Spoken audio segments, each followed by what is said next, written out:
حضرت علی کہنے لگے تو بڑے دعوے کر رہا تھا کہ میں بڑے لمبے سوال پوچھوں گا۔ ایک بندہ آ گیا غیر مسلم تھا تو کہنے لگا میرے کچھ سوالوں کے جواب ہیں پر کسی نے دیے نہیں کبھی۔ پہیلیاں ہوتی ہیں نا کچھ لوگوں کے، سوال اور ہوتا ہے پر پہیلی۔ جب اس نے آ کے بہت بڑا دعویٰ کیا کہ اگر کوئی میرے سوال کا جواب دے تو میں مان جاؤں، تو پھر مسلمانوں نے کہا کہ نہیں، تو نے بڑا ہی دعویٰ کر دیا، تو شے ہی کوئی نہیں۔ وہاں تو بڑے بڑے مان گئے۔ تو ہمارے ساتھ حضرت مولا علی شیر خدا کے پاس لے گئے تو اس نے بڑے بڑے مشکل سوال کیے۔ پہلی بات وہ کہنے لگا آپ مجھے دو ایسے دوست بتائیں جن میں کبھی لڑائی نہیں ہوئی۔ تو حضرت علی کہنے لگے تو بڑے دعوے کر رہا تھا کہ میں بڑے لمبے سوال پوچھوں گا۔ وہ دو دوست جن میں کبھی لڑائی نہیں ہوئی وہ جسم اور روح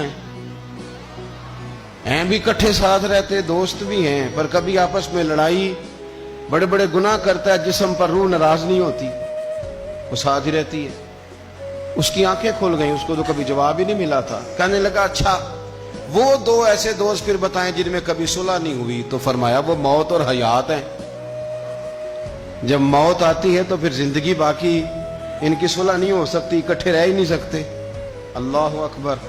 وہ کہنے لگا یہ تو کمال ہو گئی۔ اب وہ ذہن کھل گیا، کہنے لگا جی اور پوچھ لوں؟ فرمایا تیرا ہی دعویٰ تھا دو پوچھنے، میں تیار ہوں، تو 100 بھی پوچھ۔ کہنے لگا وہ بی بی جس نے چند لمحوں میں بچہ پیدا کر دیا، فرمایا یہ بھی کوئی مشکل بات ہے؟ وہ حضرت مریم ہے، 1 منٹ میں حاملہ ہوئی تھی، اگلے منٹ میں اللہ تعالیٰ نے انہیں تھوڑی سی تکلیف سے گزارا اور اگلے منٹ میں حضرت عیسیٰ پیدا ہو گئے۔ تو مشکل بات ہے؟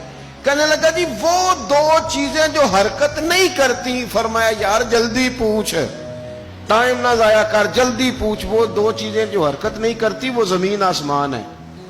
اس نے کہا وہ دو چیزیں جو ٹھہرتی نہیں، فرمایا وہ سورج اور چاند ہے، جو حرکت ہی کرتے رہتے۔ کہنے لگے اچھا وہ بتائیں جی جو کھا تو بڑا کچھ کیا پر پیا اس نے کچھ بھی نہیں۔ تو حضرت علی فرمانے لگے وہ حضرت موسیٰ علیہ السلام کا عصا ہے، جادوگروں کے سانپ سارے ہی کھا گیا پر پانی کا گھونٹ بھی نہیں پیا۔ حد ہو گئی۔ وہ شخص کہتا ہے علی کے جواب نے، مولا علی شیر خدا کے جوابات نے میرے اندر ہیجان پیدا کر دیا۔ میں نے فوراً کہا بتائیں وہ شخص جو کوئی شے نہیں۔ تو حضرت علی کہنے لگے جو میرے نبی کا کلمہ نہ پڑھے وہ کوئی شے نہیں۔ کہنے لگے وہ بتائیں جو بڑی شے ہو۔ فرمایا جو چاہے کہ اس کی عزت کعبے سے بھی زیادہ ہو جائے اور وہ بڑی شے بن جائے تو وہ محمد عربی کا کلمہ پڑھ جائے۔